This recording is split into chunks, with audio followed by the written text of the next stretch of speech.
I'm going to share a little bit about myself for those of you who don't know me. Again, my name is Mara Walsh. I am located in the United States and specifically in Yardley, Pennsylvania, which is between Philadelphia and New York on the East Coast. So we are Eastern time. Don't let the name Girl Travel Tours fool you. We welcome everyone on our tours, not just girls. The name came about because I started leading physical tours with EF Tours as a Girl Scout leader, but now I lead tours for all ages, including adults, girls, and families. I use EF Go Ahead Tours and many other tour operators.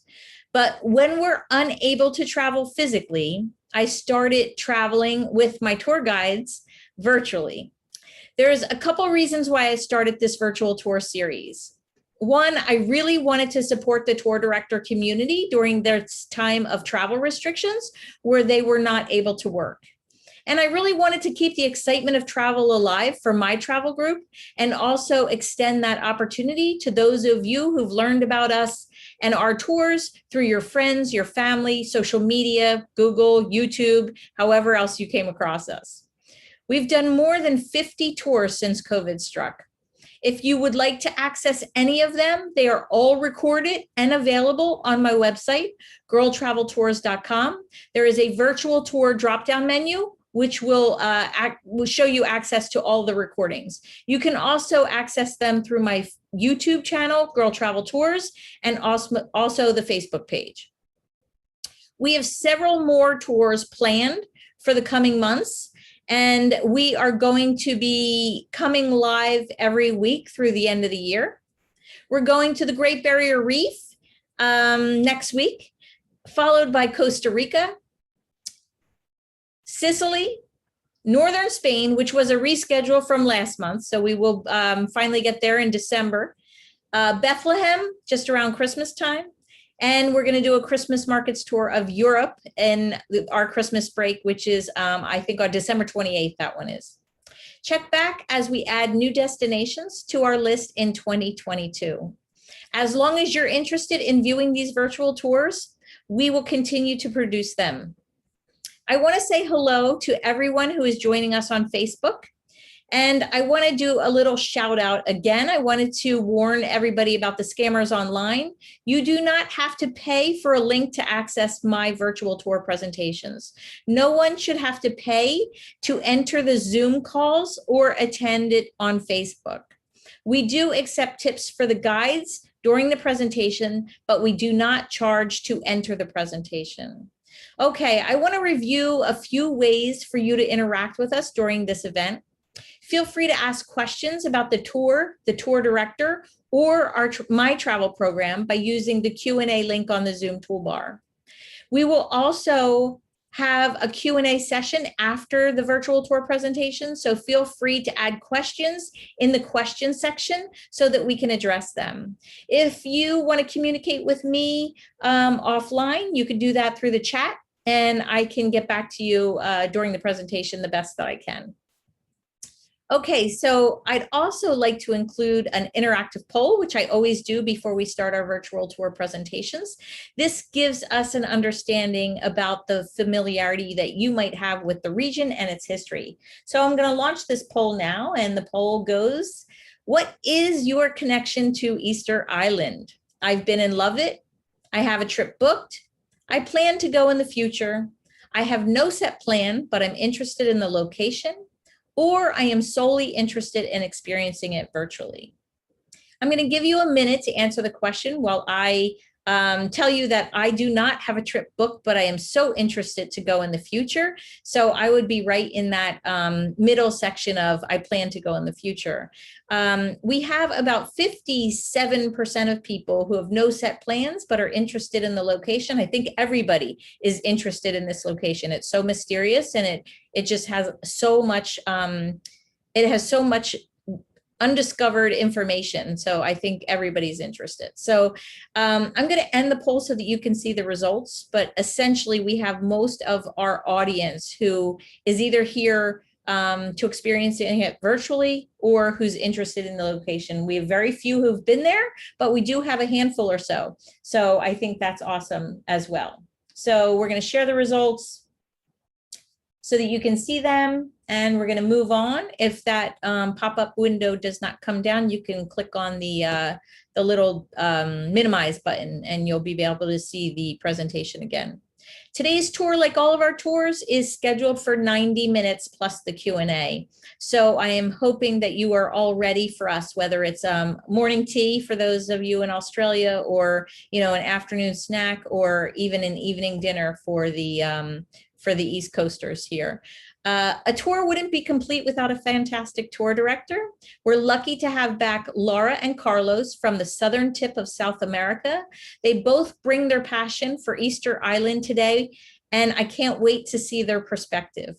I'll share with you via the chat and the Q&A how you can tip the tour guides if you appreciate this presentation and or the guides' shared expertise. I will reiterate that all of the tips go directly to the guides once they're collected, minus the Zoom operating expenses. So today I want to reintroduce Laura and Carlos to those of you who have attended their virtual tours to Antarctica, Argentina, Chile, or Patagonia. And for those of you that do not know this dynamic duo, you are in for a special treat. Laura and Carlos, if you're ready, you can join me and I will hand over this event to you. How are you doing out there? Hi, Mara. We are doing well. And hi, everybody on the other side. It's great to be here again. Yeah, we're looking forward to this opportunity to share our thoughts and passion about traveling, as you always do, Mara. So thanks for the opportunity once again. All right. Well, it's all you now. You can share your screen. Laura is in charge of the screen tonight. So she is going to share it and you're going to get yourself underway. Great. Okay, let me do this for you. And I will be ready to share my screen.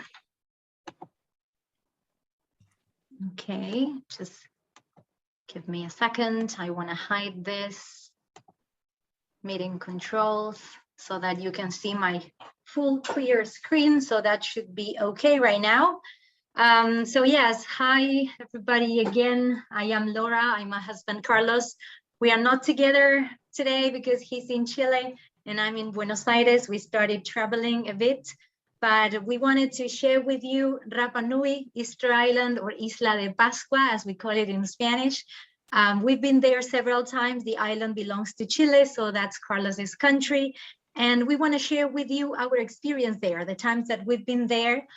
We met several wonderful local guides. The majority of them are all local Rapa Nui guides. And what is important to know is that they don't have any written material from the original inhabitants. So everything is oral tradition. It's information that has been passing from generations to generations. So we will try to tell you about the most accepted theories or legends. That's one thing. Then the other thing is that since we are in two different locations, we know there's a delay when I'm in charge of passing from slide to slide. So please be patient and be flexible. We'll try to do our best for you to enjoy this virtual tour. And then I want to tell you how this tour will be, because I know that you will be for sure anxious to see photos and videos, but we want to introduce this island to you. So we will start with location, then we'll go over a timeline history. Then we will mention the most traditional tours to do when you visit, with photos and videos as well. And then we leave for the end some options if you happen to be there and you want options for your free time, and also advices on some things that are important to consider if you are planning a trip there. So like I usually do, I will start with maps. So this is the map where you can see that little star is Easter Island, and you can see that the closest, if we can say closest because it's in the middle of the ocean, the closest part is South America, and it's Chile mainland. But on this next video that I will play for you, it shows Rapa Nui, or Isla de Pascua in Spanish. It's in the middle of the South Pacific Ocean, 2,300 miles away from Chile mainland. The number of inhabitants is about 7,000. But I was reading recently different articles, and it shows that it looks like nowadays they are up to almost 10,000 inhabitants. The size of the island, it's equal to the size of the city where I am right now, Buenos Aires city, the capital of Argentina. The island is located in one of the three corners of the so-called Polynesian Triangle, together with Hawaii and New Zealand. This means that it's part of Oceania. And this also means that Chile has presence in three continents: Oceania, South America, but also Antarctica, because of a portion of the continent that the country claims. So now let's talk about names, okay? So probably the oldest name in Rapa Nui language is Tepito or Tehenua. And this means in Rapa Nui, the navel of the world or the end of the earth. If you picture yourselves in the middle of the ocean, like the Rapa Nui people are and were at the beginning, they didn't know what was behind the horizon they could see. So it was the only place in the world known to them, that little island where they live. And that's why Rapa Nui can be considered as a small universe lost in the ocean. Somebody said that the closest mainland that its inhabitants can see is in the sky and consists of the moon and the planets. I think that's really accurate. Second name, Mata Kitirangi, which means the eyes that look to the sky. The origin of this name is unknown yet, but there are two most accepted versions about how it got the name. One, it's about the inner lagoons that some of the volcanoes on the island have, and those lagoons, they reflect the sky up above. So those inner lagoons could be considered eyes that look to the sky. And the second version is, of course, about the eyes of the statues that you all want to see, and we'll talk about them. And that's because the eyes were, the eye sockets of those statues were carved at an angle that the eyes would look slightly upwards. So the eyes that look to the sky are the eyes of the statues as well. But probably the most popular name is the one the Western world knows, that is Easter Island. And that's thanks to a Dutch expedition that first sighted the island on April 5th, 1722. They arrived on the island on Easter Sunday, and that's why the captain of the expedition, Jacob, I will never be able to pronounce his last name, he called the island as Easter Island in Dutch language. But since 2019, Chile recognized as the official name Rapa Nui. Rapa Nui in Tahitian language means big Rapa. And since the first inhabitants came from the French Polynesia, there is a small island of Rapa there. So just to make a difference between that one and the one here in Chile, they named it Rapa Nui. So Rapa Nui, Easter Island is the official name. Now let's check the map of the island, its triangular shape. We already mentioned that it is located 2,300 miles away from the coast of Chile mainland. And this triangular shape of the island was originated by the multiple lava emissions of the three main volcanoes of the island. The surface of the island is 63 square miles. And when we talk about these volcanoes, the one in the north is Tevaca, the name, and it's almost 1,800 feet above sea level. Then if we go to the east, Poike volcano, and in the south, Rano Raraku. There are some other smaller volcanoes and cones, but all of them have been extinct for more than 10,000 years now. The maximum length of the island is 15 miles and maximum width 7 miles. So now that we already checked the map, let's talk a bit about flora and fauna. When the first inhabitants arrived, it is supposed that the island, the majority of the island, was covered by different species of native palm trees. But as soon as the settlers arrived, they started cutting down the trees because they needed to clear the land to start growing or planting crops so that then they could eat that. But also, we don't know if they knew about this or not, but they brought the Polynesian rat. And these rodents, they mainly feed on the seeds of these palm trees that used to exist on the island. That's why nowadays, 90% of the island is just grassland or just some bushes, but no big trees. The central picture you see is a Toromiro tree that it's again a native species that got extinct in the 50s, but it was reintroduced in the 80s. So now local people are growing it again. And then about wildlife, there weren't any native species of land mammals. The ones you can see nowadays were all introduced, like roosters and chicken that you see in many gardens of the local people, then cattle and also horses. The horses roam freely around the island. All of them have an owner, and it depends on the books or articles that you read. It is said that there are 3,000, 6,000, or even 7,000 horses. If you rent a car when you go to the island, you have to be very careful and drive slowly, because the horses can easily come across, so they can cause accidents. Then about birds, there are some native species of birds, and then an abundant marine life. That's why I chose one of the sea turtles as the local representative of the local fauna. Now let's talk a bit about history, right, Carlos? Okay, let's go into a timeline of the island's history. And the picture you see right here correspond to the King Hatamatua, and also the population theory, the most accepted and supported by the oral tradition. And this is a carved a piece of wood, and that can be appreciated by visitors when you go to the island. Now, in the following slide, we will show you some drawings representing the way the Polynesians came across the oceans and arrived eventually to Easter Island somewhere between 600 and 900 years after Christ.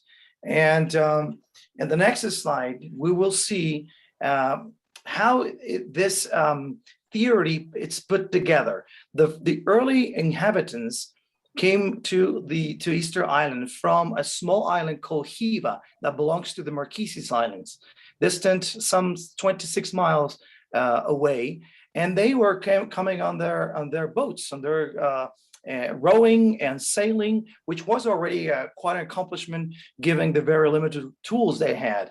Some 300 early inhabitants came along with this on this journey, and but soon after their arrival, problems begun. It was an overpopulation that reached its peak of 10,000 people, which led into a shortage of natural resources and a deep deforestation as well. And of course, the internal conflicts began, and they struggled for many, many years. Following the timeline, we need to talk about the classic stage, or the so-called Moai phase. When Rapa Nui, this is the time when Rapa Nui culture reached its maximum splendor, building enormous ceremonial altars and with statues. And this occurred approximately between 1,000 years after Christ in the 17th century. The next slide shows us what happened at a certain point in history between the 17th and the 18th centuries. This overpopulation that we mentioned roughly earlier caused shortages in natural resources and generated conflicts between the 12 island tribes, the predominant island tribes. The statues were therefore overthrown by themselves, which marks the end of the Moai era. It gave way to a new religious and political order. On the next slide, we will see another very, very important and remarkable event, part of the island history, the Birdman, the so-called Birdman competition that took place between I would say the 17th century until the arrival of the Catholic missionaries by 1866. And we will refer to this in details later on. By 1862, one of the worst times in the history of Rapa Nui takes place. And this has to do with the almost disappearance of the culture. More than 1,000 Rapa Nui people were taken to Peru as slaves, including the king and many of the wise men. And so you have a reference. The number of population estimated by 1860 was 3,000. So keep that number in mind, please. Almost all of the Rapa Nui died in Peru or in the journey back, and just about 15 islanders managed to return, unfortunately bringing a smallpox virus, which was soon after that spread around the island. And of course, it wasn't really a good news. By mid-1860, the arrival of Christian missionaries, to be more specific, Catholic Christian missionaries takes place. By 1877, and if you remember the number, before 3,000 inhabitants, there were only about 111 natives left on Easter Island. So in just a little less than 20 years, it was a dramatical diminishing of the population in Easter Island. Now, September 9th, a very important date of 1888, marks the annexation of the island to the Republic of Chile. And there you are, two flags. The one on the left correspond to the Republic of Chile, and the one on the right is the official flag of Easter Island that represents a piece of wood which is used as a pictorial device by important men of the island.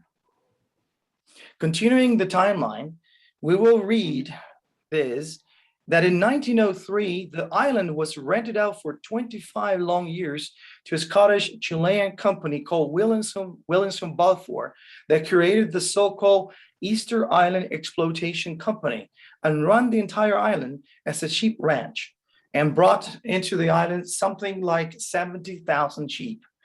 By 1953, Chilean Navy took control over the island. And by 1966, this is the point of inflection in the history, the Lake Pascua, the so-called Lake Pascua, which is basically a law, was passed and it stated that people would acquire Chilean citizenships and all their rights. And went furthermore, and it gave them a more, I would say, comfortable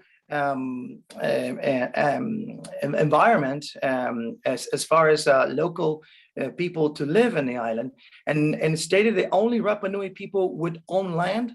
There will be no income tax, subsidized fuel and air travel, free schooling, and healthcare. So this is really a point of inflection, and all these things were made in order to improve the quality of life of their local people. By 1935, Rapa Nui National Park was created, which comprises roughly 50% of the entire area of the island. And by 1995, is declared World Heritage Site by UNESCO. And when you go to Easter Island, you always think of it as an open air museum, which means that you are 90% of the time exposed to the elements, sun, wind, rain, whatever. You read National Park Rapa Nui, welcome to Aku Ahivi area. And there's an indigenous, Polynesian indigenous community, a symbol right there, which runs the administration of the national park itself. So if you're wondering how much you have to pay to have access to all the different archaeological sites, if you are a visitor under 18, then you have to pay $40 US. And this was before the pandemic. I have no idea what's going to be like. However, if you're an adult above 18, you will pay $80. And now, how good is to have to pay $80? The ticket is good for 10 days, and you can visit the different archaeological sites as many times as you want, with the exception of two places that we'll mention later. You need to keep this thing handy because you need to check in every time you go into the archaeological sites. Camping is strictly prohibited in the island, and toilets are paid as well. Now, big question here is how to get there. Obviously, since it's an island, one way is by ship, and there aren't actually very many cruise ships that would include Easter Island in their routes, but there are occasionally one or two companies that anchor off the coastline, and you see they run tenders back and forth because there's no harbor in the island. But undoubtedly, the fastest way, the easiest way to reach Easter Island is by plane. Mataveri International Airport is the most remote airport in the world. And it was opened in 1967, but it wasn't until 1986 when the airline started to receive commercial flights and visitors in big numbers as well. Now, how far is it from Chile's mainland and Santiago's capital city? 5 hours flight. And if you're coming from Tahiti, from the opposite side, it would take you something like 6 hours. We got just a few seconds, short video that shows the island to the island on a cloudy day. We will refer to the climate later on as well. And this is just you have a rough idea, and what is that you first see. And 90% of the population is concentrated in the only town that you find in the entire island. And that's a picture of it. It's called Hangaroa. And you see right in front of the picture, you see the runway. And that's just a third of the length of the runway, which is roughly 1.8 miles. As a matter of fact, NASA space shuttles, in case of an emergency, if we need a place to land in the middle of the Pacific Ocean, that will be it, pretty much.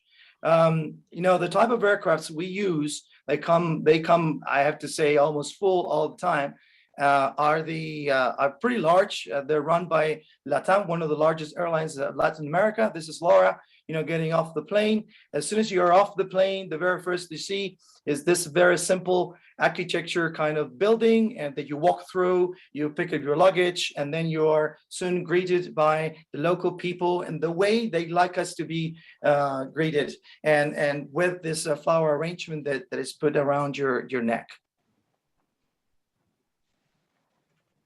Now, let's have a look of the map of Hangaroa. And don't get too excited, because this is a really easy map and easy to go around and get oriented. There you are.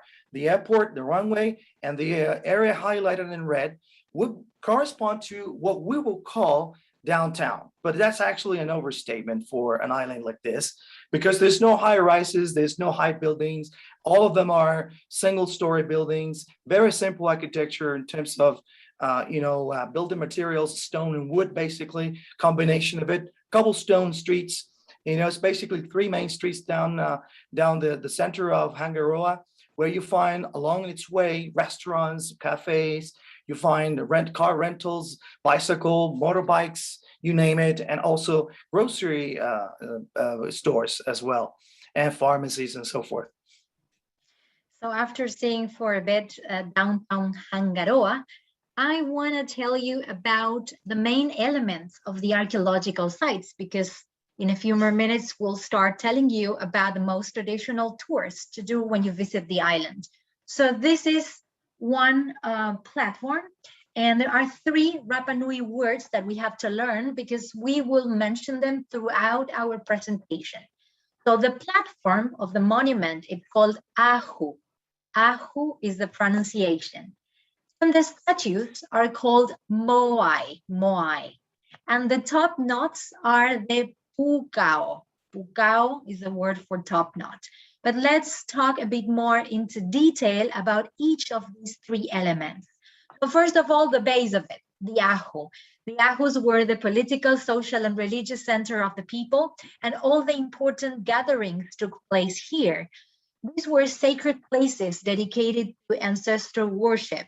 Each lineage had its ceremonial center in a sector near the coast, from which it controlled a portion of the territory towards the interior of the island.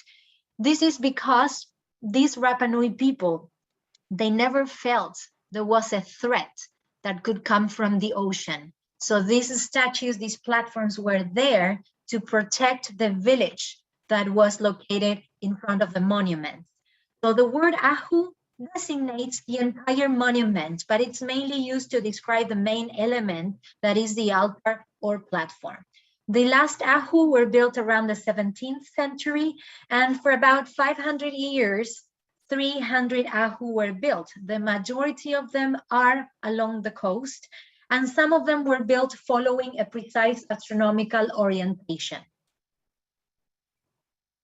Yes. Now, the Moai is the full name, which is actually the generic name that defines all the statues, giving to all the statues.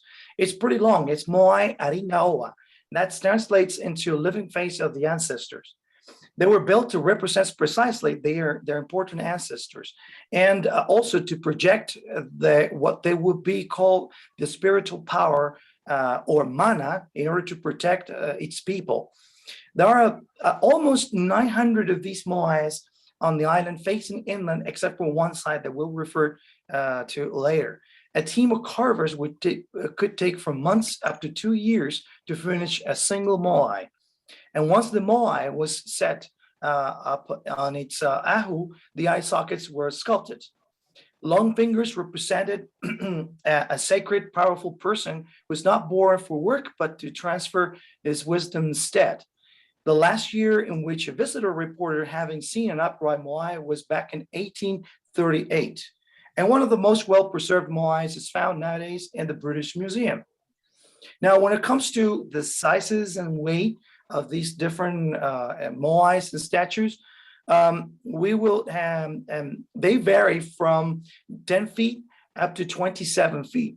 And average weight will be roughly 5 tons. Now we're going to when I show you here an example of Moai Pato. Moai Pato happens to be the largest moai ever mated to an ahu, and it weighs 80 tons. Just comparing with the Statue of Liberty, something that everybody knows, the Statue of Liberty weighs roughly 204 tons. So there you are. Now the Moai Pato is broken into 3 pieces today. And now to talk about the last element of one of these sites, it's the pukao, the top knot. These were the headdresses of the Moai, and the literal meaning of the word pukao is top knot, and it is supposed it represents the high bun in which local men wore the long hairs. It's an ornament made of red scoria, and an average pukao dimensions would be 8 feet in diameter and 5 feet in height. The manufacture of these pukao occurred in times after the elaboration of the Moai, and only about 100 pukao have been located.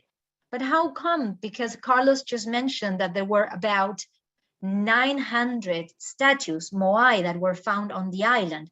Well, the answer is that these pukao, it is supposed they were placed only on the head of the statues belonging to the most important ceremonial sites on the island.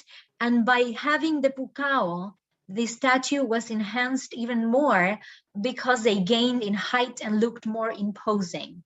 What happened through the years is that there was a competition among clans, and they started improving the techniques of building moai and also building bigger and bigger statues. So now, after giving you details of each of these 3 elements that we will see throughout our presentation, let's talk about the main tours to be done when you visit the island. This is again the map of the island. So in green, you see the town of Hangaroa. It doesn't matter the order in which you do these tours when you visit the island. 2 of them are half-day tours and 1 is a full-day tour. So this one here, half-day tour, the first stop is called Ahu Akivi, ceremonial site. It is the most important inner platform. You can count 7 different statues on the same ahu, the same platform. And these are famous because these are the only statues on the island that look at the sea of the whole island instead of looking or facing inwards. But the rule of protecting the community or the village in front of them still applies here, because there's quite a distance between this platform and the ocean. They have almost the average height and weight of Moai, so about 15 feet and 5 tons of weight, and more or less all of them have equal shape and size, so this gives the monument a sense of harmony and balance. This precise archaeological site and ahu was built following a precise astronomical orientation. And this was a big help for Rapa Nui people, because knowing the change of the seasons along the year really helped them in their agricultural task. So now, on this next picture that was taken, the other one was a cloudy day, this was a blue sky day. Maybe you can see far away in the distance, going like to the left side of the picture, the deep blue ocean and the monument on the right. So as I told you before, between the platform and the ocean, a local village existed in the past. So these 7 statues were protecting the mana, the spiritual power, and protecting that community.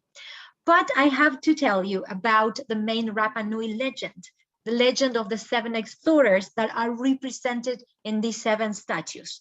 Remember, Carlos told you about the most accepted theory of the population of the island. This refers to King Hotumatua. He lived in the beautiful island of Hiva, and one night he had a dream. In that dream, he was told that his island would sink, so he needed to look for a new place to move with his people. So it is said that King Hotumatua sent these 7 explorers out to the ocean to do research and find a new place for them to live. They found Rapa Nui, Easter Island. So when they went back to Hiva, they told the king, and he decided to move here together with his family and all the people living in Hiva Island. So that's the legend. And this is a close-up view of the face of one of the 7 explorers, and you can clearly see the detail of the ice sockets. The eye sockets were only carved once the statue was already standing on an ahu, on a platform. This site, Ahuakivi, was also very important because the restoration that boosted Rapa Nui took place here. Just to go back in history for a bit, in 1956, a Norwegian explorer that was called Thor Heyerdahl traveled to the island with an American anthropologist that was called William Malloy. When William Malloy saw the island for the first time, he started having this dream of converting Easter Island into the open air museum we were telling you about.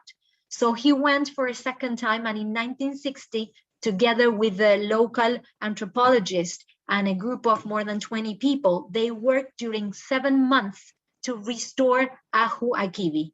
Before this year, there was a single Moai that was restored that I will show you later, but this is one of the main platforms. So it really changed the history. I mean, the recent history, it was a turning point for the recent history on the island. And now we will go to a quarry that was very important for the locals. That's right. So Puna Pao is this the name of this site, and it's quite a small place and easy to access, and it's basically as we're going to see on the next slide, a small extent volcano. This is a quarry of the red scoria, which was extracted from the inside of the crater, and the red scoria was this porous, rather soft kind of material. Rock used in order to make the pukaos. It went through a very intense work of extraction during the 14th and 17th centuries, and a third of the crater was used to, like I said before, manufacture all the pukaos. Now, once you are there, you go past those pukaos you just saw, and climb up a gentle slope in order to reach a viewing point. And once you get to the viewing point, this is what you see, sort of like the back end of Hangaroa town towards the farmlands. You just move to your right, and this is what you came from. You know, you see on the far right the parking area. You see the pukaos directly down from where you are, and as you turn around 360 degrees.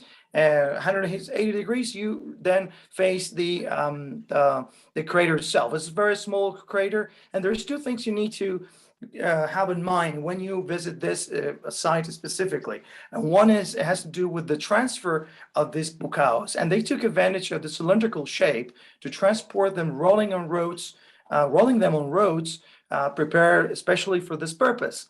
And the second aspect important to be mentioned here is about the placement. So most widespread hypotheses suggest that ramps would have been used to elevate the pukao by rolling it into the top of the statues.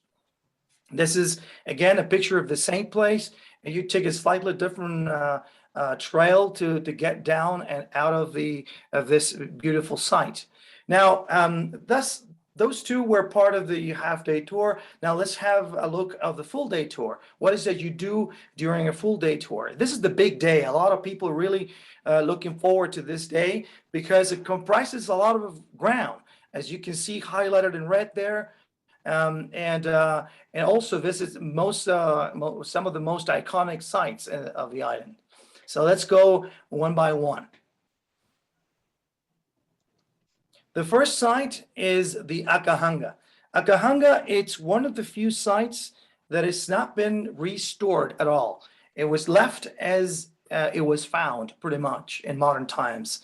So the very first thing you see is this typical natural caves made out of lava tubes that were used by fishermen and people of the island to protect themselves from the elements, from rain, wind, whatever, you name it.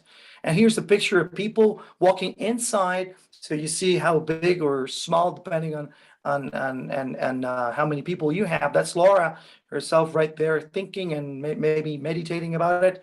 And as soon as you leave that place, you walk directly to across to the other side of the site towards the coastline. And this is where you run into, a pile of rocks right behind. Take a look at the upper right picture. And that is the pukao. Clearly, whatever you see reddish material, it's most likely a pukao.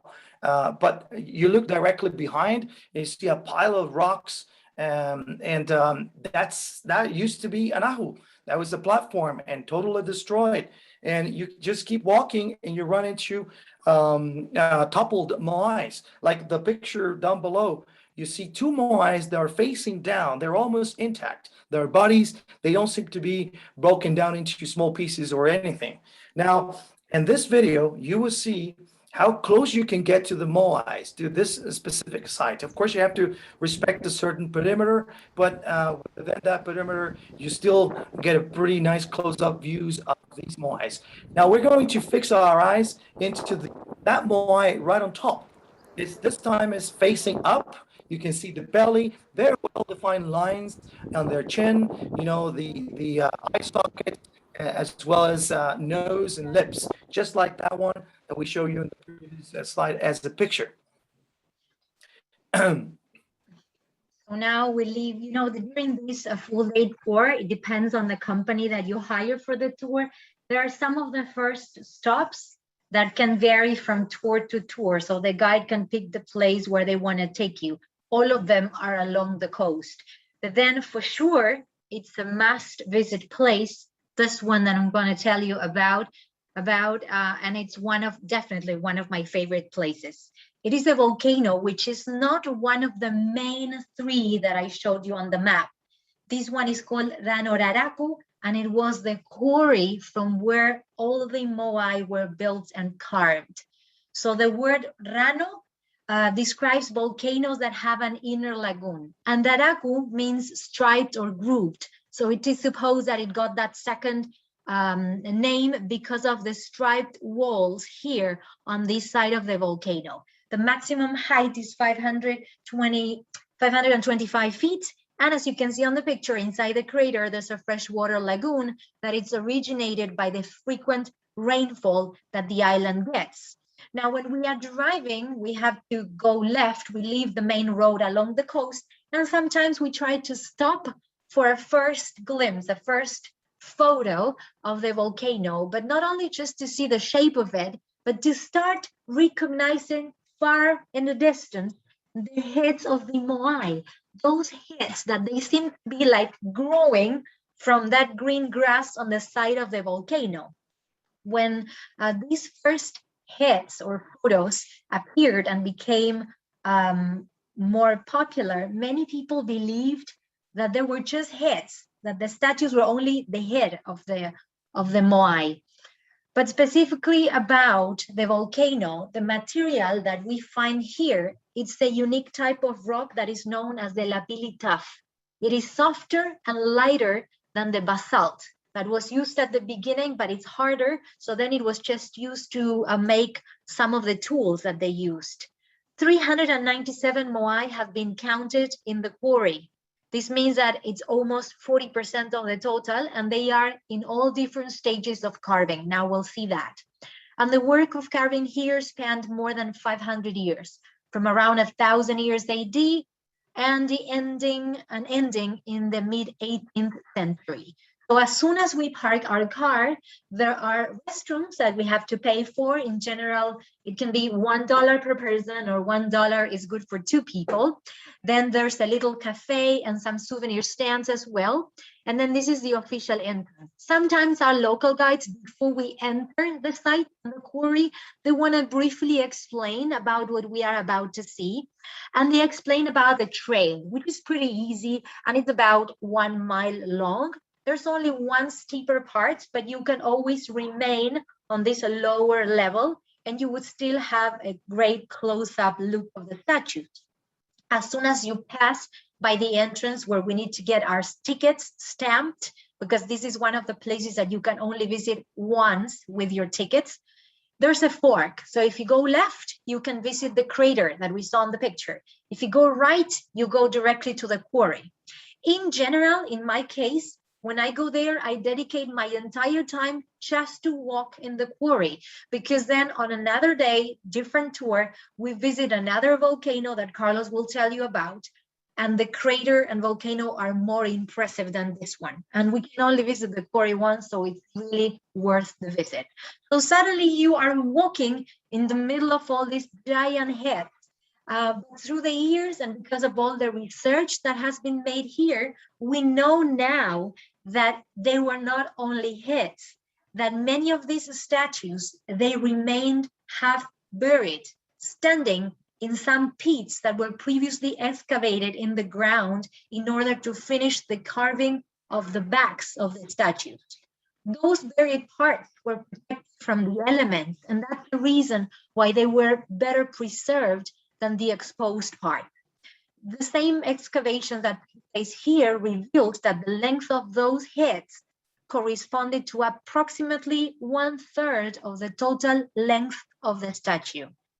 These are some of the most famous pictures of the excavation, some of them, where you can clearly see the difference in color. The real color of this lapilli tuff is that light brown one. That is the one that was protected because that part remained underground, and that kind of grayish color is because it's been for many years exposed to the elements. And also by having the people standing next to the statue, you can have an idea of how big the statues are. Just to give you a reference, we will talk soon about the Moai on this graphic on the left, Moai Tukuturi, which is just 10 feet tall, but we will also refer to the one on the right that it's 36 feet tall. So all different sizes, and remember, over the years, they were increasing in size because each clan wanted to have bigger statues. So this was one of my travelers taking a photo of the so-called Piro Moai. This guy got the name that means bad smell. That's the meaning of Piro. And it got the name because it seems that his prominent nose makes a gesture of disgust before a strong aroma. This is one that is, as you can see, half buried. So only the head of this Moai, it's 13 feet tall. And so together with the part that is underground, the total length is 36 feet. This Moai is a record, sets a record, because this is the largest Moai that was carved, left the quarry, but never made it to an ahu. There are 3 Moai that we consider as records. The one that Carlos mentioned before, that is broken in 3 pieces, Moai Paro, that one was the largest that ever made it to a platform, to an ahu.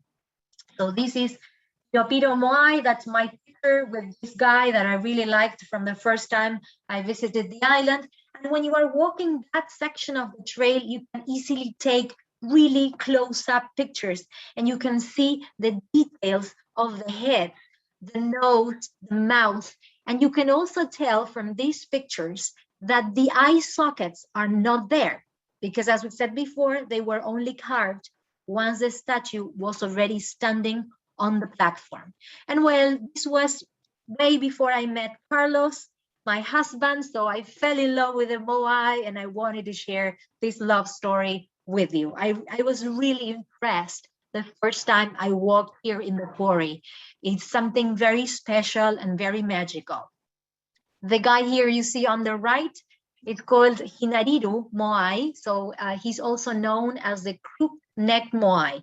In general, the rule is when you see all the statues, they are all standing straight up, but this one, it's tilted, the head is tilted a little bit to the left, and that's why it got the name of crooked neck Moai.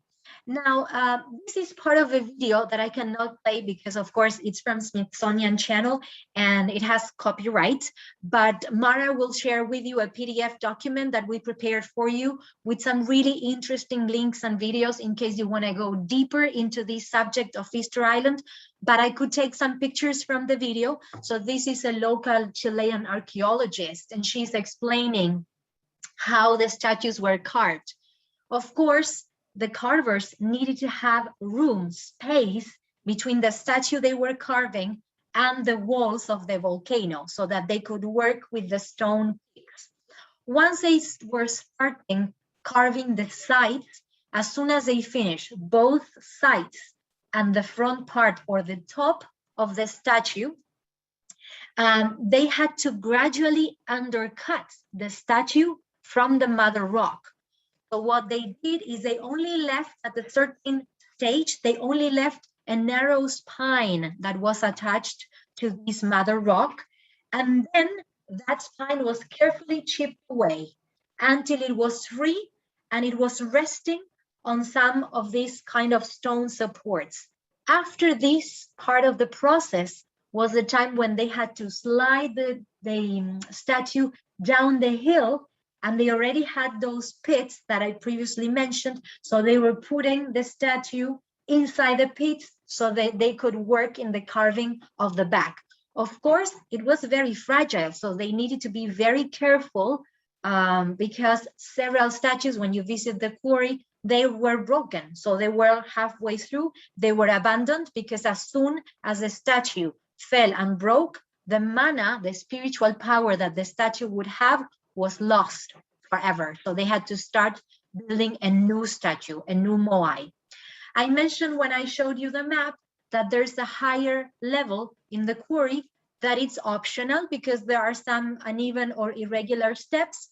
And if you decide to go uphill to reach a higher level, this would be the view. So you see the heads that you were walking around them, where the trees are, that's where the parking lot, restrooms, and little cafe are located.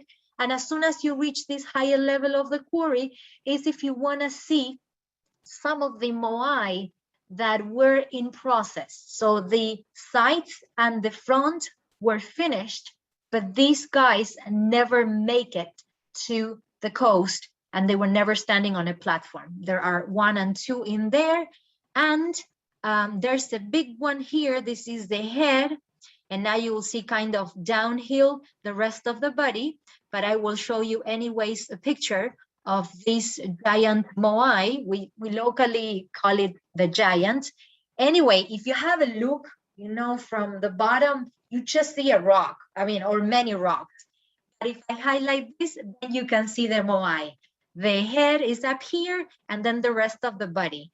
And now these are the details of this giant Moai. It measures 72 feet long, and the weight is between 250 and 300 tons. So imagine to move that down the hill and then trying to put it standing on an ajo, on a platform. It's almost impossible. I was reading that this weight is the same than some commercial airplanes. So just picture that if people had to move it down to the coast, almost an impossible job. So from that higher level, we carefully walk down the hill to visit the extreme side of this quarry, where we will find Kuturi Moai. This is the one I mentioned, that it's 10 feet tall. And it's a surprise because when it was found, they could see that it has the whole body. It wasn't buried. It's commonly called the kneeling Moai, but Tukuturi means squatting Moai. The other thing that makes this one special is that it's the only one of the Moai that never left the side of the quarry, that it's looking to the quarry instead of the opposite direction, like the other ones that they seem to be like walking down the hill. And the first time I saw it, I decided to call it the Buddha Moai, because that's what it looks like to me. Now, from the head of this Tukuturi Moai, we can see behind the head a partial view of the Poike volcano, the one I showed you on the map, that it's along the eastern coast of the island, the eastern point of that triangle. And far in the distance on the right, you can already see the shape of the most impressive platform and ceremonial site in the whole island. That is the next stop. Again, a must visit place that Carlos will tell you about. So we'll continue with a full day, and this is my favorite site of all the sites in the island. It's very special. It's called Tongariki. And so you know, it is the largest ceremonial structure built on Easter Island. It is also the most important megalithic monument in all the Polynesian.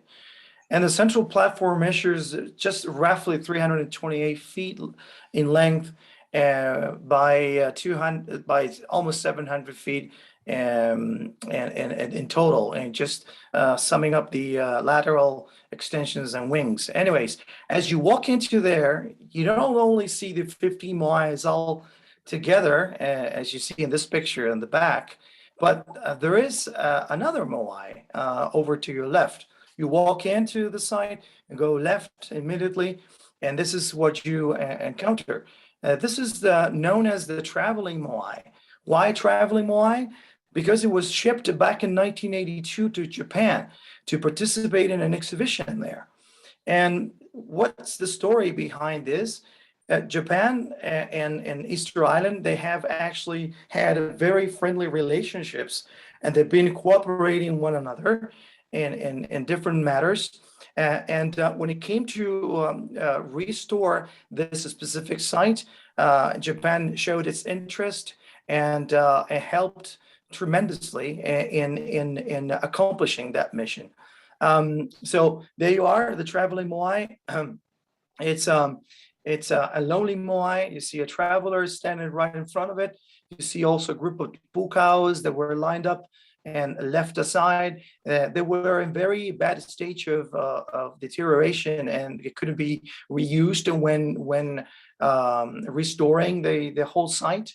And you also see a picture of some of the interesting features of Moai that you don't usually see, and it marks a different era in the Moai face. And those correspond to their hands and fingers. See, very long and 5 fingers and nails that were sculpted right in the belly. Now, this site, it is believed to be the social, political, and religious center of Hototui, which was one of the 2 great clans that grouped the tribes of the eastern side of the island. Once you're there, it's really imposing. It's a very powerful place. There's a chance for you to go around the platform and see the same 15 moais from a different angle. And that's what we're going to show you on the next slide. There you are. This is quite impressive. Again, it's a reconstructed platform. By 1960, it was already destroyed, and but a tsunami, pushed the statues and the pukaos further inland, and the tsunami was caused by an earthquake that struck Chile's mainland, and it was 9.5. So this is the biggest earthquake ever recorded. I managed to go with part of my family. This is my daughter right there. We absolutely love the place. Laura as well has been many times, and this is one of her trips with her groups in Tongariki. And now we'd like to just share again just a few seconds video, so you hopefully can at least picture yourself one day in front of these beautiful statues.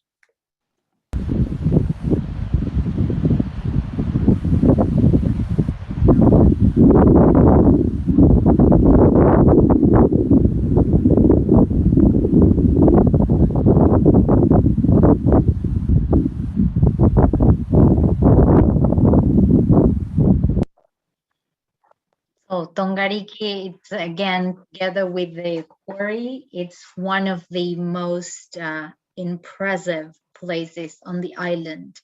You have to be there to feel what it is. I once went with a group of yoga students and instructors, and I could feel the way they felt when they were there. It was very touching and moving for them to feel the energy of the place.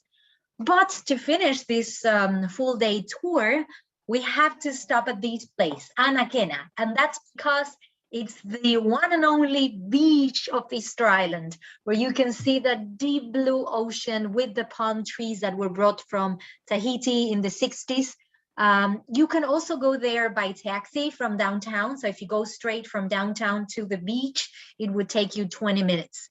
But in the full day tours, there's always a stop at the end to visit here. So sometimes local guides want to first explain about the archaeological sites, and then we give travelers some free time to enjoy the way they want, just to have a drink, go for a swim, or just relax walking along the beach. So this is another typical postcard from Easter Island. This is called Ahu Nau Nau, and these are the best preserved statues on the island, because once these intertribal wars began and all the Moai were toppled, these ones were, let's say, lucky enough to remain buried, 100% buried. So they are so well preserved because, like we said before, they weren't exposed to the elements. This place, Anakena, it is supposed to be the first settlement. When that King Hotumatua came from the Hiva Island, he landed here with his people. So by having the first settlement here, this originated the Rapa Nui culture. Remember, I told you about the first restoration that boosted Rapa Nui. I also mentioned that there was a single Moai that was restored before by a group of local Rapa Nui people. That was a job in charge by Thor Heyerdahl, the Norwegian explorer. So I've just added the picture of this single Moai that was restored in the 50s. But this place, the Ahu Nau Nau in Anakena, was restored in 1978.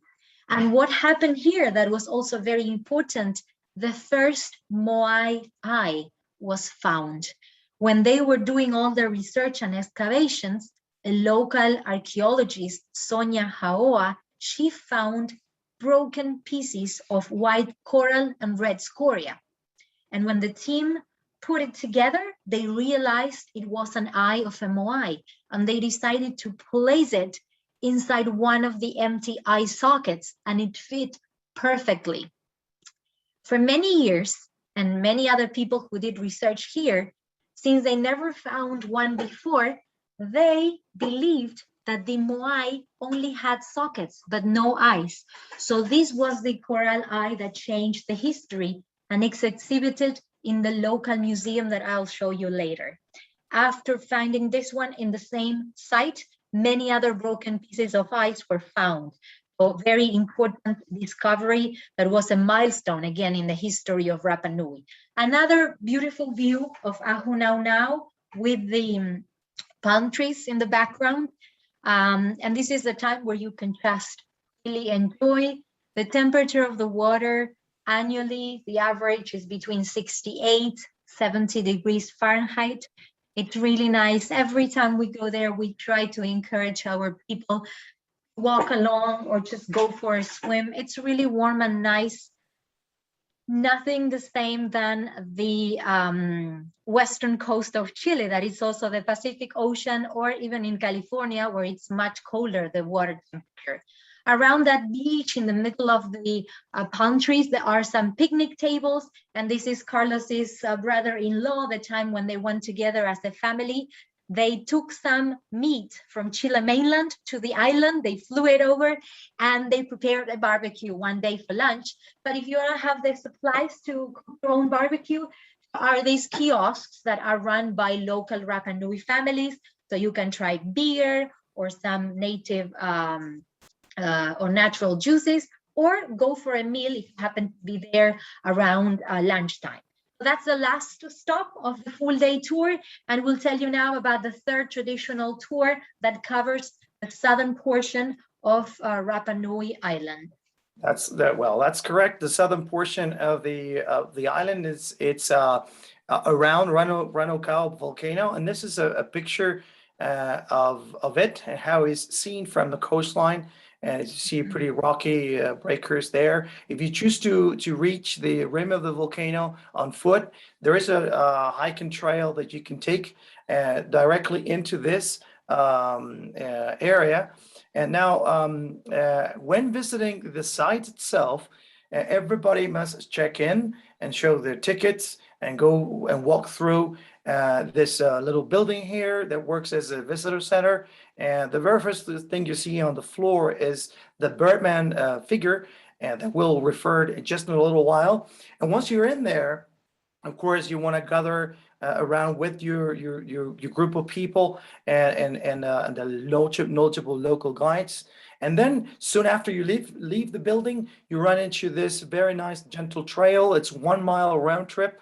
Very, very nice, great vistas from everywhere. You sometimes you can see the curvature of the earth if you really fix your eyes, in the horizon. And once you get to this point, and in order to understand one of the most actually important event that took place right here in this Orongo village, you need to understand the importance of these 3 islets, and these are their names: Motu Nui, Motu Iti, and Motu Kaukau.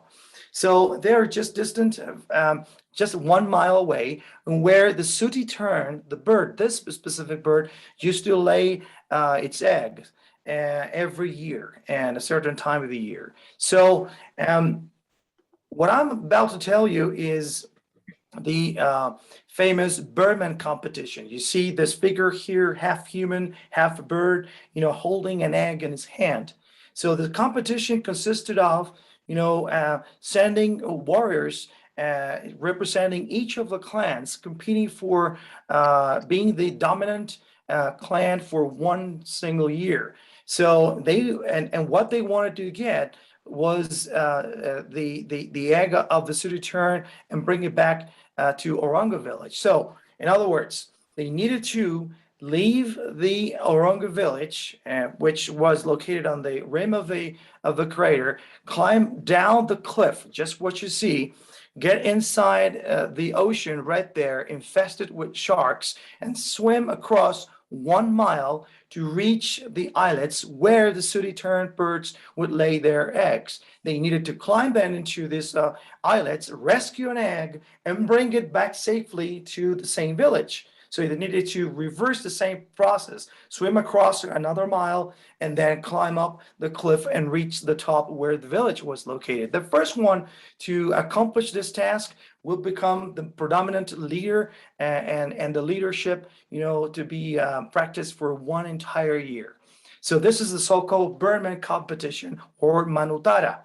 Now, when you are as a traveler in this site, that's how you are presented to the place. You see, there you are, the local guide, knowledgeable local guides. And when I say local guides, I do mean it, because they need to be not only certified, but they have to be Rapa Nui originals.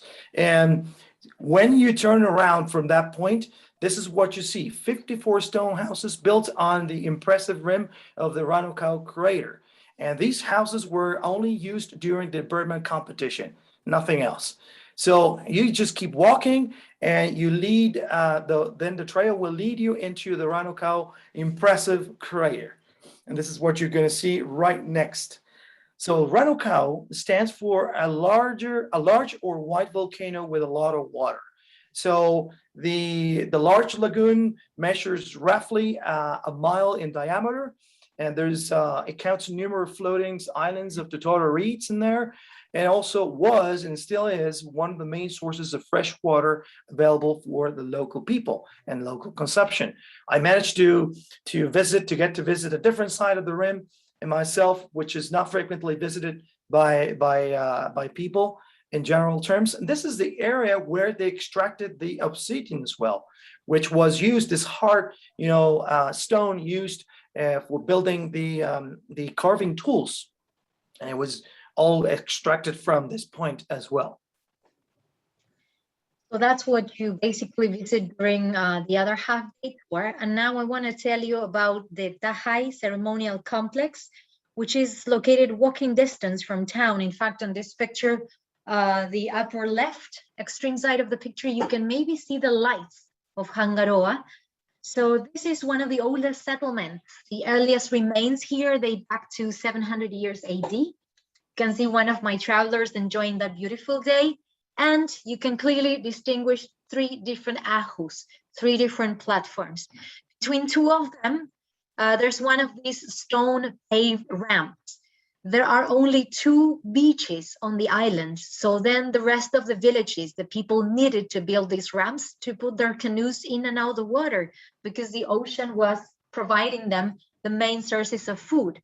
So this is a main platform that originally had 6 different statues, but one of them was not in a good shape. So it couldn't be put back on top of the platform, but you can find it just a few meters away to the left of that main altar, and also very close to this moai that is still lying on the ground is where you can find, it is called the graveyard, but it's the ashes of this anthropologist from US, William Malloy. He passed away in 1978. And he was taken there because of the great research and job and restorations that he has done. So the bottom line reads, by restoring the past of his beloved island, he also changed its future. The second platform is this guy that is the one that gives the name to the whole complex, Tahai. And this is the oldest one, the one that is 700 years AD.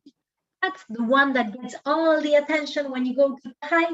Is the one that has the eyes and the top knot, the pukao. The eyes and the pukao are not original, the statue is, but once the first Moai eyes were found, it was decided that this one here would have all the original elements. So it's the only one on the island that has the full statue with all the elements. There are some others that you can see in town, but those are the full statue is a replica. In the same place, you can find the remains of one old village and the houses they used to have. These are the remains of what it's called a boat house. The boat houses were the places where the high-ranked people would live. The rest of the people could just find shelter in caves or some more like rustic boat houses. This next picture, I did not take it at high. This is a different place along the coast that was opened a few years ago. And this is where they restored a whole village. It's like a replica, but you can have a better idea of how a boat house looks like. The second reason why we would go to Tahai is not just to see the archaeological site and learn about it. What are all these people doing here? Well, the reason is that Tahai is considered to be the best sunset on the island. So many people will walk there every evening because every single sunset is different and it's really peaceful and magical to be there for sunset. Now we go from sunset back to Tongariki where the statues are. And because that's in the completely opposite section of the island is the place where you would go to watch and enjoy the sunrise. Anyways, many people prefer to do sunset because they don't have to wake up so early. Sometimes I had to get a cab 6:15 a.m. and drive for half an hour in the middle of the darkness of the night in that road that sometimes is full of horses just to see this event. It's really special. I highly recommend it. You can do this when you have a free morning in town and then you go back to the hotel and just enjoy the breakfast. But it's worth doing it. Now we go back to town and we want to tell you about some of the free time activities. So this is one of them. Okay, so these are some of the activities you can do during your free time, like visiting the church, and that's number 10 on the map. Now, we'd like to show you roughly 2 different places in the island. One of them is the cove and the fishing cove, the beach. You see there is a cruise ship right there, and there's a couple moais over the left. This is the fishing cove. Normally you come in the morning and you may be lucky to see the sea turtles. They're common visitors to the island. Once you just leave the cove and across the street and directly in the opposite direction, you run into the football soccer field and a little small sports center facility right next to it that is usually taking as a point of reference once you walk there. That's why we're showing you that point, because you keep walking just about 100 yards up the street to the right, and you're going to go by a grayish reddish house. Altogether, it's a small building, and that houses the post office. And so that's one of the things that travelers want to do, is to stamp either their passports or anything, with the Easter Island stamp, or maybe why not mail a postcard. You keep walking 200 yards or so, and you reach the end of the street, and you look this quite an interesting building. That is the Holy Cross Church, founded in 1937. What draws your attention right away from it is it's a very simple architecture, lots of decoration, and lots of elements from the local culture. Now, once you walk inside, is again very simple church. But what you need to pay attention are the different elements, not decoration, but different elements that show the merge between the two worlds, like the Catholicism and the beliefs of the Easter Island people as well. Now we go back to the map, and the other place that we highly recommend to visit is the museum, the one and only museum of the island. You can or either take a cab from downtown, and in less than 5 minutes you would be there, or if you want to stretch your legs and do some exercise, you can walk along the coast to get there. You need to pass by the ceremonial site of Tahai, where the sunset takes place. So all along the coast, you would see some of these natural swimming pools. You would also pass by the entrance of the local cemetery, like that. As the church, it combines the elements of both the Catholic religion and also the Rapa Nui culture. So it's a very interesting place. You keep on walking along the coast, it's very easy. It will take you 25 minutes if you are not running. And you can easily find also along the coast some of these tsunami warning sites. Carlos already mentioned what happened many years ago. So locals know what to do in cases of a tsunami. And if you come walking, you would come from down the hill. If you drive, you will find this, and you would enter to the left. So the museum, it's free. It's free admission. The name is Sebastian Englert, and it was established in 1973. The current collection consists of about 15,000 objects, but in the permanent exhibition hall, you can only see a small sample of the collection because it's a small museum. It was named after a German priest that lived on the island for more than 30 years. He got really involved in the Rapa Nui culture. He learned the language. He was collecting all these objects that are now part of the museum. And he also participated in several excavations and restorations, like the Orongo village one, where the Birdman competition took place. So this is the main building of the museum. It also features a library that it's in a separate building. It has an original Moai right at the entrance. And once you go inside, it's basically one main hall. All the signs are bilingual, Spanish, English. And among some of the most interesting objects that you will see there is, for example, this female Moai, that it's one of the only 12 female Moai that were found on the island. Anyway, the reason why many people visit the museum, even if they just have a little time, is because they want to see the first original Moai that I mentioned to you before. So this is it. It's inside a plastic box, so you cannot really touch it, but you can easily take pictures through the plastic or the glass. So that's how it looks like. Now, when you leave the museum, if you want to do a bit of shopping, you would go back into town, and just half block away from the church that Carlos showed you, it's the main artisans or handicraft market. Different people work inside every single day, and these are the souvenirs that you may find if you go there. Anyways, outside some of the archaeological sites that you visit on the tours, there are some people who sell their work there. So we usually advise that if you see something you like, you buy it, because then you are not going back to the same site, and probably you will spend hours in town trying to find the same souvenir you wanted to take. So apart from the ones you can find in the artisans market, there are several stores on the main street where you can find all sorts of t-shirts, vests, some puzzles from children, all sorts of souvenirs, even at the airport, that you can buy during your stay. And now we want to mention about some of the local food that you can try if you visit. So I don't know what time it is where you are, but for sure we're going to work out your appetite. Among the things you want to try in Easter Island are the empanadas. Empanadas are like turnovers, and they have different fillings. And these empanadas are fairly large. It's a meal, perfect for lunch, for instance. And they are stuffed with tuna fish, which is caught. It might actually sound like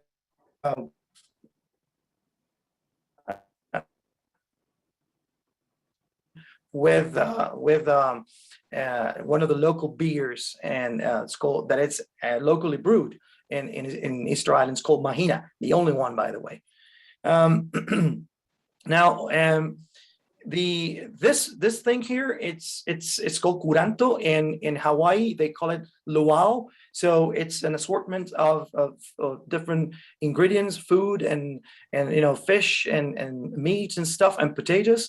So it's another very typical meal from Easter Island. But by far, if you are a fish eater and a seafood lover, you cannot miss this tuna fish ceviche that has it's so rich, it's so good, it's so delicious, with some sweet potatoes, and this is really the best I've ever tried in my life. Now, when it comes to fruits, for instance, local fruits, these are Polynesian pineapples. They're smaller than the regular pineapples that we all know, a lot sweeter, and you just peel it off and you hold it by the stem and just eat it up as a lollipop, pretty much. That's how it works. And also another locally made product are the honey that are with a very special kind of bee that is present in the island as well. And then you have these puddings that could be made out of squash or banana. I prefer banana. That's probably a banana pao. And then of course everybody loves ice cream, I believe. And when it's in season, of course, you got to try some of the local flavors. And when you are in the island, definitely something not to be missed. And then something else that you can do during the evening is to attend one of the dance shows. There are different groups of people who offer these shows. They usually last for 1 hour. So they dance the typical music, they wear the traditional costumes, and they take turns. So every place opens certain days of the week, and some of them they even offer dinner before the show. But if you happen to be there during the first 2 weeks of February, you would have the pleasure to be part of what is called the Tapati Festival. This is the most important festival, not only on Easter Island, but in the whole Polynesia. And it's a time when the local Rapa Nui people share all their culture with the visitors. So it's a really special moment for them, and they love sharing it with the travelers. Now, a bit about the language. When you are walking around town, I took this picture of this blackboard on the left with 2 basic words that you have to learn before visiting Easter Island. The one on top, Yorana, is used for saying welcome, hello, good morning, goodbye. And the one at the bottom, Maururu, means thank you. So Maururu, it's always a good word to know that you will use a lot in town. Then several restaurants include a page in their menu that it's a little dictionary of Rapa Nui, Spanish, and English, so that while you are ordering, you can also learn some local Rapa Nui language. And then the bottom right picture, I took it in one of the few pharmacies that are in Hangaroa. So the main language is Rapa Nui, and then they put the translation into Spanish. Wi-Fi connection. I usually advise my travelers that when we are in mainland, if they have to do something urgent or send some emails, that they should do it there, because once we are on the island, there are some free Wi-Fi spots provided by the government, and then many hotels offer Wi-Fi service, but only in the common areas. And because of the location of the island, the connection is not really reliable. It's really slow sometimes. So sometimes it's not even worth to try to connect. You will be losing your time. And then Entel is the only cell phone company from Chile mainland that has reception on the island, and only within the city limits of Hangaroa. Now, since 2018, before flying to the island, you have to fill a form online to declare some of your personal information. And that's also the moment when the authorities of the island, they let you know that the maximum length of stay is 30 days. This was something new because they want to prevent to have more new people who are going as tourists and then they decide to stay, because that's the reason why in the last 15 years, the island almost doubled the population. Then regarding the time zone, because of the location of Easter Island, it's like Hawaii and US. Easter Island would have like 4 hours of time difference with Chile mainland, but because it belongs to Chile and it really helps administration procedures, banks, and government jobs, they agreed to have only 2 hours of time difference. So Chile mainland is 2 hours ahead of Easter Island. Regarding health service, there are 3 pharmacies in town and only 1 public hospital that it's a low complexity one that has been recently renovated. There are 2 banks in town that have ATMs, but we strongly suggest that even you can have cards, you should take cash, and especially Chilean pesos are widely accepted, but not so much US dollars. And when it comes to clothing, it's subtropical weather, so you can always have like a light rain jacket, then protection for the sun, so sunglasses, hats, sunblock. And if you can bear the heat, long sleeves and long pants. Of course, flip-flops and bathing suits if you plan to go for a swim at Anakena Beach. And now for the end of this presentation, transport of the Moai is still the biggest unresolved mystery of Rapa Nui. There are many different, or I would say 4 or 5 different theories about how the Rapa Nui people moved the Moai to take them to the platforms. So this is a drawing, but there's a very interesting video that we'll share with you through Mara later on, because again, it's copyright. But there's a very interesting experiment that took place in Hawaii in the year 2012. Sergio Rapu, a local Rapa Nui, together with a professor from Hawaii and 1 professor from California University, they managed to build a replica of a Moai that was 4.35 tons of weight and 10 feet tall. And they managed to have a team of 18 people, as you can see on the picture, with the ropes pulling and working together. So they could manage to make this replica of a Moai. Finally walked for about 300 feet in less than 1 hour. So very impressive. And that's one of the most accepted theories about how the old Rapa Nui people moved the Moai. So this is the end of our presentation. These are sources and credits, plus all our wonderful local guides from whom we learned so much throughout these years. We want to thank Mara very much for giving us again this opportunity to spend some time with you and your attendees.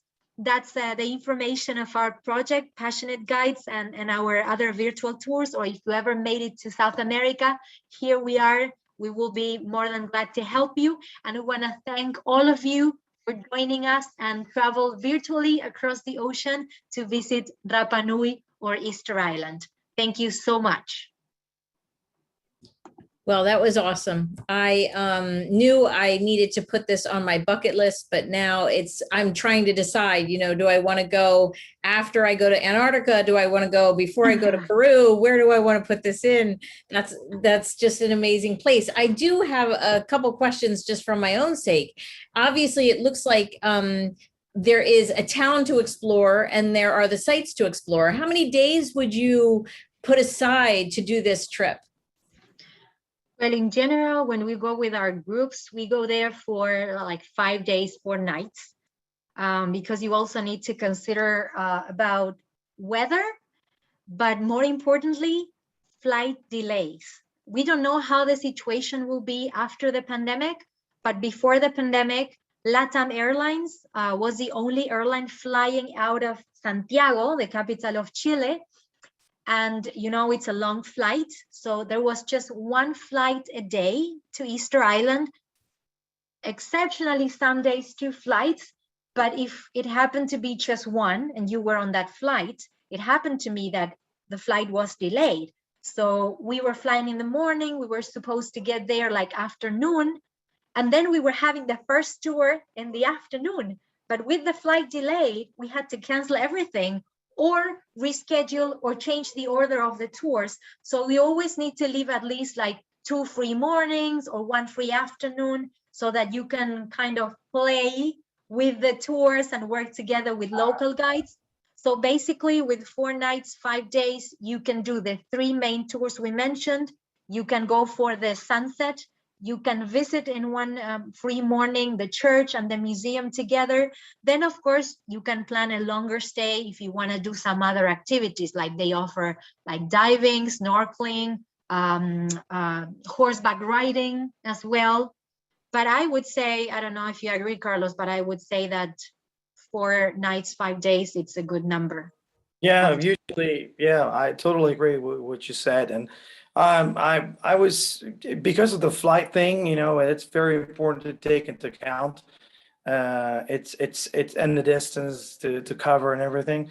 It's very wise when planning a trip to the Easter Island to take 1 extra day just in case something like that happens. So you can really and fully enjoy all your days.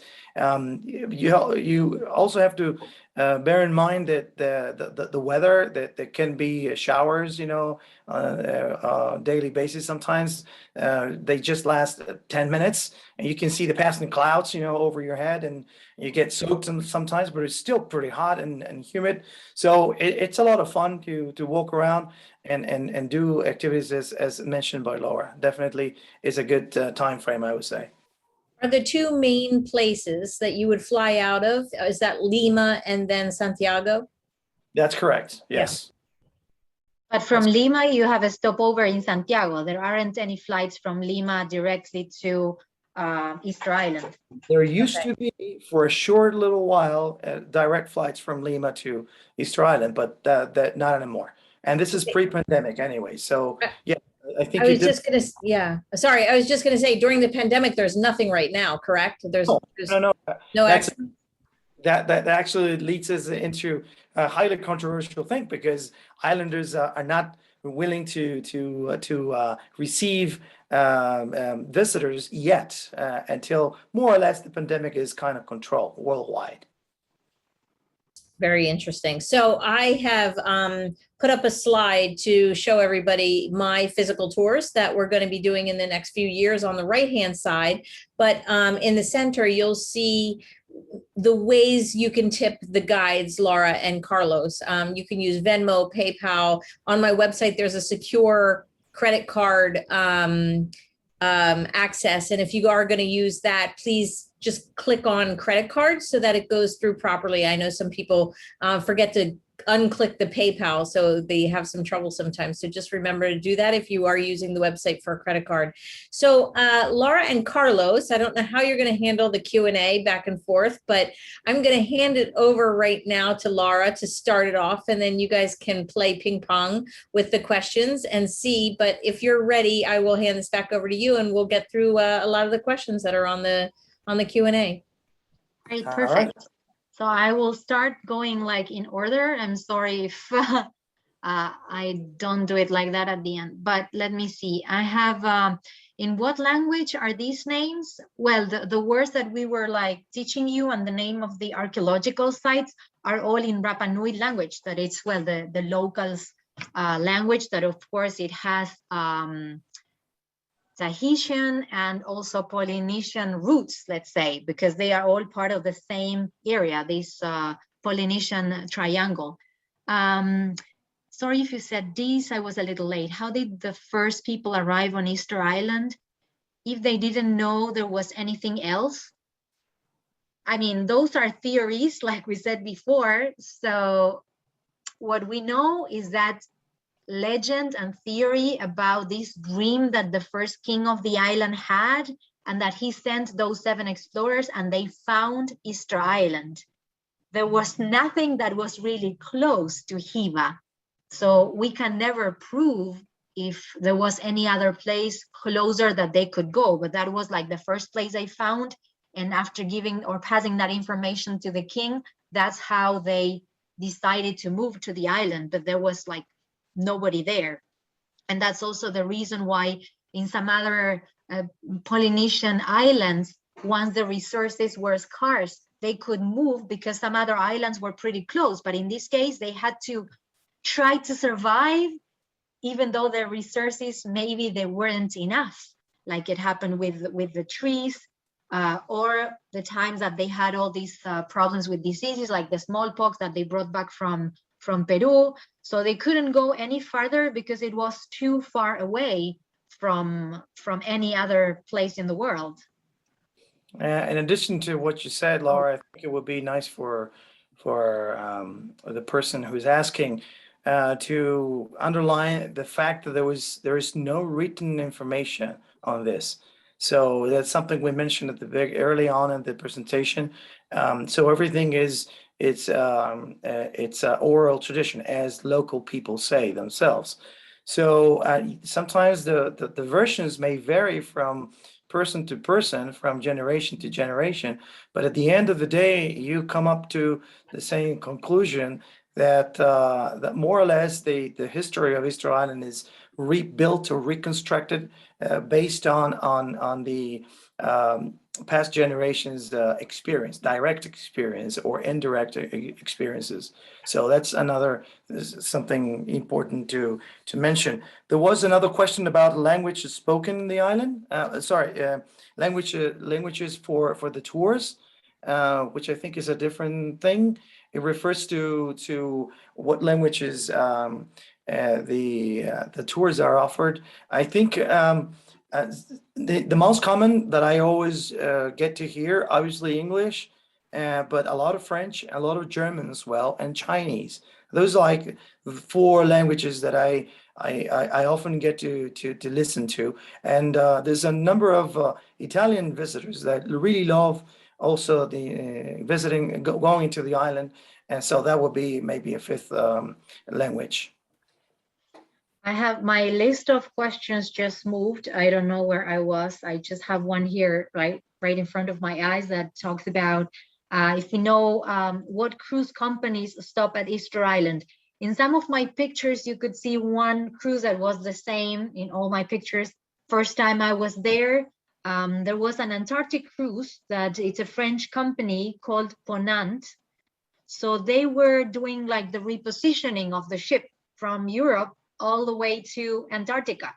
So they were stopping for like 3 days to visit Easter Island. So I know Ponant cruises, which are kind of fancy ones, they stop there. And then I've heard about another company that is called Oceania Cruises that they also stop there. But now with this stop, because of the pandemic, we don't really know how this will restart. For sure, it won't be this season for us. But maybe more companies will start to go. It will depend on how the virus situation behaves, because it's too small and they don't have the medical facilities to, treat people if they get COVID. Right. What materials are the statues made out of? That is a special kind of rock. It's a volcanic rock that's called Apili tuff like TUFF. and that is softer and lighter than obsidian, which was originally the very first type of material in order to make the moais. Is there a lot of scuba diving opportunities? Yes, there are. And in fact, when you, maybe if you Google diving or scuba diving, maybe one of the first pictures that will show up, it's of a moai that is underwater. That's not an original one. It's it's a replica that they put on purpose so that when you are diving, you can take pictures of a moai underwater. But of course, there's a lot of marine life that you can enjoy. So if you like that kind of activity, there are options, and there are several companies in town where you can make reservations for scuba diving or diving activities. What time of the year is most comfortable weather-wise, the least hot? Well, with Carlos, we usually laugh because since Easter Island is part of Chile, whenever we watch the news programs in Santiago, and they get to the part when they announce the weather forecast, every time they announce the Easter Island forecast, it's the same. It's like a cloud, half of a sun, and some raindrops, because it's like every day is more or less the same, and they can have these occasional showers. What I understand is that I think between fall and winter, it should be like the rainiest season, but it can happen in the middle of summer. And it's never like really hot. The problem is humidity, even though there's always like a breeze. So it's never like that you are melting, except if there's no wind. But I'm trying to think about the temperature in, I'm converting the temperature in Fahrenheit. So it should be like between 78 and 80 during summer. But again, you always need to have handy a rain jacket, because it can rain anytime. Anyway, it rains and then it goes, but it can pour sometimes, and maybe you are outside on a tour. And There's a question here about what did the Easter Islanders feel threatened by to erect statues for protection? There was no real threat from the outside world, so to speak, but they truly believed in the wisdom of their ancestors, and that was the main reason why they built the statues. They represent them, and of course progress, prosperity, and that was the sort of protection they were seeking, you know, after the projection of the mana directly from the eyes of the moais. Is it best to visit? Oh, it keeps moving. Okay, here it is. Is it best to visit Easter Island with a group, or is it safe and easy to do on your own using local tours? I would say both ways are good. Some people, they feel more comfortable traveling with a tour and a tour leader, just because you don't have to think about booking one by one, but it is safe. So you can just book your tours online, and then somebody will greet you at the airport, and then they will pick you up from the different tours. And there are also like taxi drivers that they can take you to the different archaeological sites. But of course, the experience is always much better with a local guide, because they will tell you the story behind every single statue that you see, every single rock. And in this case, I think it's worth to have a local guide, because there's a lot of history there. And even though, like we said, it's oral tradition, and even though sometimes maybe you can have like two different versions about the same statue, it's what they feel, what they've been told from their past generations. So it's always interesting to have that first-hand contact with people who are local, that they can tell you the story the way they were taught. So I think that contact with local people, it's really interesting, and that's why it enhances your experience. There are some local guides that are outsiders, let's say, some people that were travelers and they decided to stay and they started working as local guides because they have 2 or 3 different languages. So travel companies, they found it good for them to stay. And also some Chilean who moved, but the majority of them are Rapa Nui local guides. Well, Mara, you were about to say something. go ahead. I'd like to ask a follow-up question to that. If you aren't going on a complete tour from start to finish, and you're going to go there on your own and hire local guides, how difficult is it to get hotel accommodations? And also, are there capacity issues on the sites that you would have to worry about where a complete tour would already have all of that booked for you? No, you don't book the sites. Right. Not at all. So there's no capacity issues with the sites. And what about hotels? Hotels, you need to have a hotel reservation before you get there. Otherwise, you cannot enter the island. That's right. Sometimes if you are traveling like solo or individually, you would have to show at the airport your hotel reservation. And what you have to know is that, I mean, you can easily Google these or, check booking.com or any other system. But the hotels, except for a few that they are really fancy, they are very simple if you compare with some other hotels from cities that you might know, and they are very expensive. Everything is like 30% more than in Chile mainland, even if you go to a grocery store. So if you compare the price of a hotel on Easter Island, and maybe it's a 3-star hotel, and you think about another 3-star hotel, it would be much cheaper everywhere you go. But, well, it's a jewel in the middle of the ocean, and many people want to go, and, well, that's what happens with this kind of places. And I assume Carlos, the flights are the same, very expensive, correct? Because it's a commodity, obviously. Yeah. I can't remember exactly the airfare, but I think it might have been around $1,000 or so. Just a 1-person round trip ticket. It's only one airline that flies into Easter Island, and that's LATAM. And then coming from Tahiti and Australia and New Zealand is another way.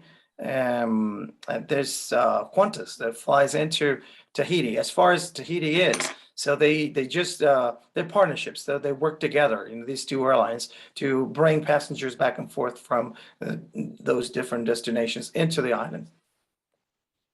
Mm-hmm. Okay. Is the weather always warm there? Do Chileans go there to escape the cold winter?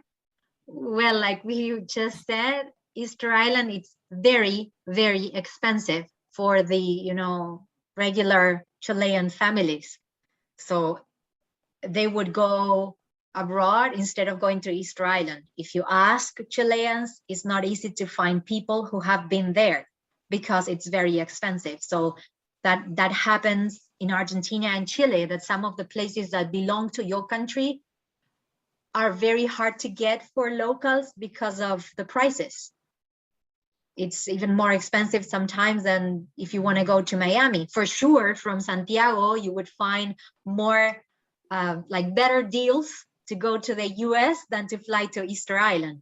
And the same happens with hotels. So maybe Chileans want to go there to escape the cold winter, but I think they stay in Santiago or even in the south where it's much colder. Yeah, you have to think about we have islands in along the west coast of Chile and to travel to that will be within more reasonable distance to reach, and also price wise it's more convenience as well.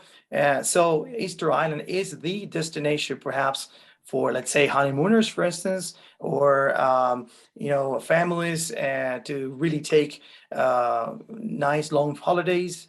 There are very many people who have anyone living in the island, and so you're treated as another tourist per se. There's a question here that about who governs the island. After hearing about what happened to the native Turel tribes, what's the current political situation there? Well, it's very different from what it is in the U.S. in terms of political, say, division. And we have regions, and within the regions we have provinces, and within the provinces we have a small sort of like how do you call communities, and those are led by mayors. So there is a mayor that would be the main authority for the island. But at the same time, it's part of the Chile's national political system. So it's rather complicated to explain it in a couple of minutes. But the mayor is definitely the main authorities who needs to report back to the president in Chile's mainland. There was a some sort of referendum just recently, just a week ago or so. Wasn't quite representative of the spirit of the island, I would say, because it was just a very small percentage of the population who voted, because they were asking how many of them would be willing to open the island to tourism again in the short term. And it resulted just roughly 70% did not want to open the island just yet until the pandemic situation is more or less controlled outside and worldwide. But islanders do have representation in the Congress, the National Congress in Chile.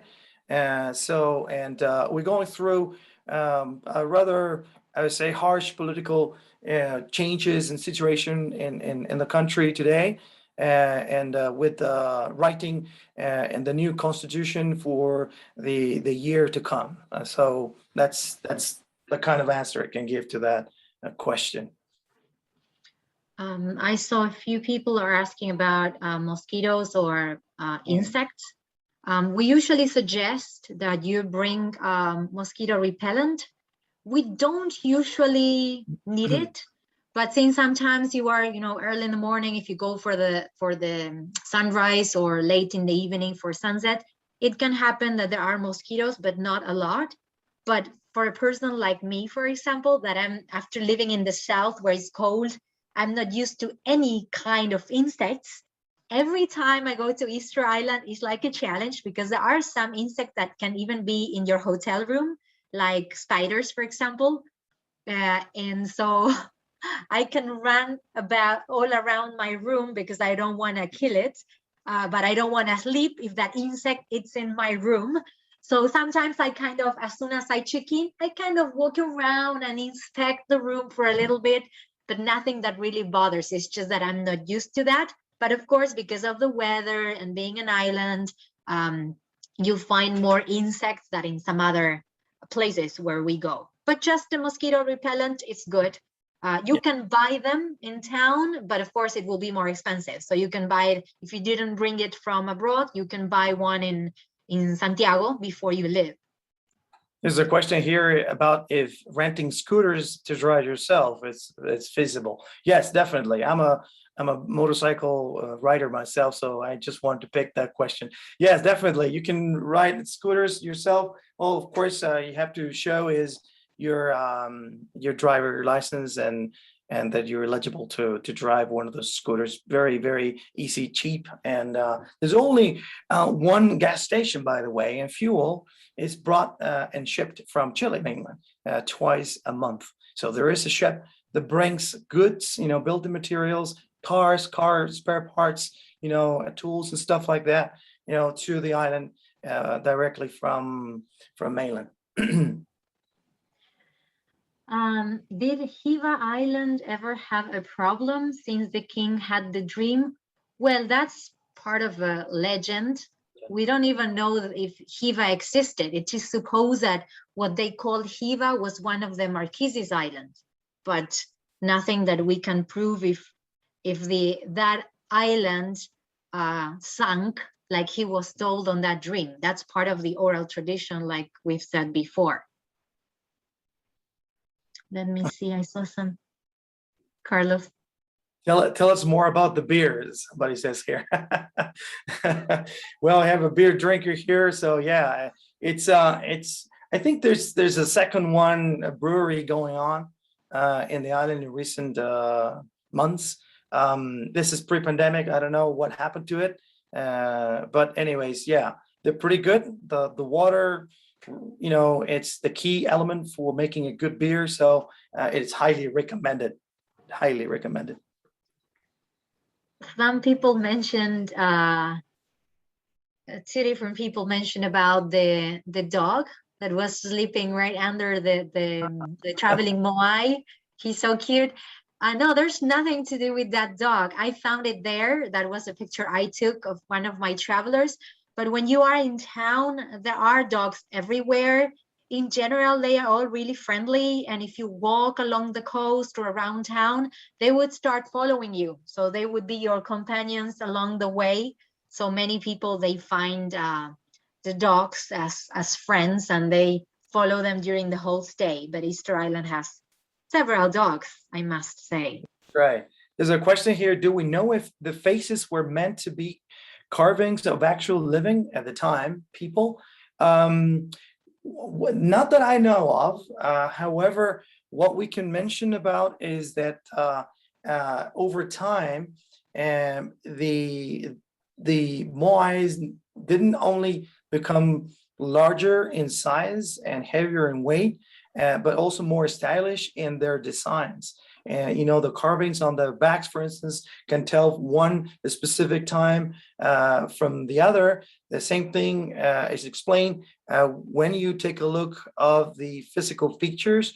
You very defined lines where the chin was, for the lips and the eye socket, which was not carved, as we know, until the eye was placed, and so forth. So yes, there were different times, again, over the years, that will refer to a specific way or style of carving the different moais. Amy here asks, how do we know that the eyes were only carved after the moai were in place? Well, that's because of all the research that experts have done, and they could tell, for example, when they were studying all the moai, that they were like halfway through on the slope of the quarry, that you could not see any of them with the eye sockets.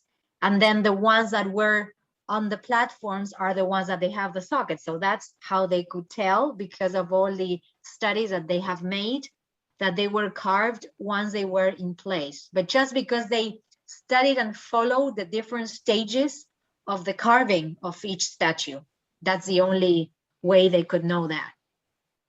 The material, we mentioned that. Yes. Do the Maori or New Zealand feel affinity to Rapa Nui as part of their history? Well, what we know is, since they all have some like a common past, being Polynesian, part of the Polynesian Triangle, there is a lot of contact, and they do mingle a lot. They travel back and forth, especially when it comes to leaders of the local communities, in order to keep fighting for their rights, or in order to keep their roots alive and traditions and stuff like that. And as a matter of fact, Laura and myself have the privilege to work with one of those leaders, a woman, and she gets to travel worldwide. Many of these Rapa Nui people are always in contact with the Maori and other they've been to Hawaii several times when they have these conventions and meetings that sometimes take place either in Easter Island or any other place around the world, including, of course, the Polynesian islands I mentioned before.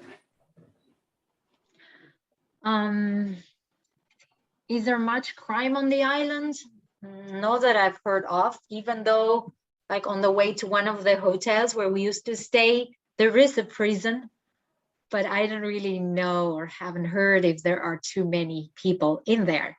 Yeah, it's very small, so you still have this, this feeling that locals seem to know every single person in town. Very small. Notice that we're referred, when we talk about Hangaroa, we're referred always as a town, not a city. So not only because of the size, but the population and the lifestyle. So the lifestyle is, it truly is a town. Modern stuff, you don't find it when it comes to, I don't know, except when it comes to probably technology and get connected over internet and stuff like that. But in general terms, it's very, very simple kind of life. Regarding crime, I remember I once asked one of the police officers about this specific thing, because I was curious, and he said to me that in the only police station, they keep some sort of like room where they keep the guys that mess around sometimes, because after drinking too much alcohol, that's basically what would happen, you know. And but beyond that, there's no robbery or any of the things that unfortunately we usually see in big cities. Are those statues on the ground due to weather issues or human issues? Well, originally they were all because of human issues about all this, the decline in the Rapa Nui culture, that the different clans in their wars, they toppled the Moai, that they belonged to a different clan or community. But then, like Carlos mentioned, when the tsunami occurred in the case of the side where the eastern side where Tongariki, the 15 Moai are, the tsunami made it worse, the condition of those statues. And then they were in the 90s restored. But it was basically because they toppled them. And then, well, in some special sites, the weather issues didn't help. Or in this case, well, it was a tsunami. There's a follow-up question to that, Laura. How would the Moai be toppled since they are so heavy? So yes, the clan would become enemies, and they will gather people. And even though they were pretty heavy, you just need a bunch of people. Maybe, I don't know, I'm gonna just say out loud, 15, 20 people, and to really push hard and until you accomplish that. And now the damage will really be quite severe when falling off the altar, or the ahu in this case. And once they got fractured into several pieces, and then it was totally useless. Okay, where would you go if another tsunami occurs? I don't really know. I mean, they have some, what they call the safe, I mean, all Chile, you go all along the coast of Chile, and these tsunami signs are everywhere. Tsunami alert, right, Carlos? I mean, I've seen them everywhere. Yeah. So I am new in Chile, so in Argentina, we don't have that. But it's like in places where these natural events can happen, they like train the people, and even the children, of how to react and how to behave in case there's something going on. But I remember a colleague who is Carlos's best friend, Nelson. One time I was on the island with him, and we stopped by one of those signs right in front of the airline office in town. So the sign was written, it said clearly tsunami, but then the rest of the explanation was written in Rapa Nui. So none of his travelers could understand. And so he said, so it says tsunami. Do you know what this means in Rapa Nui language? And of course the people were saying, no, we have no idea. So he says, this means run for your life. And they were all like laughing, and it's like, I couldn't believe what he was saying. But I think that when you live in a place that has those kind of threats, you are taught how you have to react, yes, and what to do. People are educated, as Laura was saying, towards that in that direction. It's just say how to react, what to do, where to go. You know, the safety zones are clearly marked and everywhere. Not only here in Chile mainland, we're very used to earthquakes, by the way. And I remember in 2010, I was in the island when an earthquake took place in Chile's mainland. And of course, there was a tsunami warning released in the island. And we were asked to evacuate the town and head for the airport, which seems to be slightly elevated in comparison, compared to the rest of the town where the town lies. But nothing really happened. I mean, it wasn't a significant thing, thanks God. But what I'm trying to say is that, yes, we do know what to do. The protocols are out there. Everybody seems to know and understand what to do and follow them. I'll jump in here. Okay. I think we've addressed nearly all the questions that were asked, and I think we actually addressed some that were asked twice, so that's even better for everybody. I want to thank Laura and Carlos again tonight for bringing us Easter Island and all of the mystery that comes with it.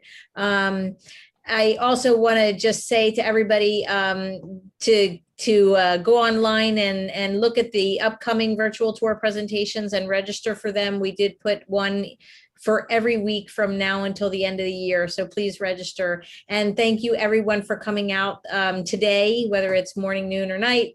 For you, I know that it is, it does cut into your schedule, but we certainly appreciate the attendance as well. So for Laura, Carlos, and myself, thank you to everyone. And from me to Laura and Carlos, thank you so much. It's always great to see you. And I can't wait to meet you in person one day very soon. Yes, we hope to see that too. Thank you all. Thank you very much, everybody, and to you, Mara, as well.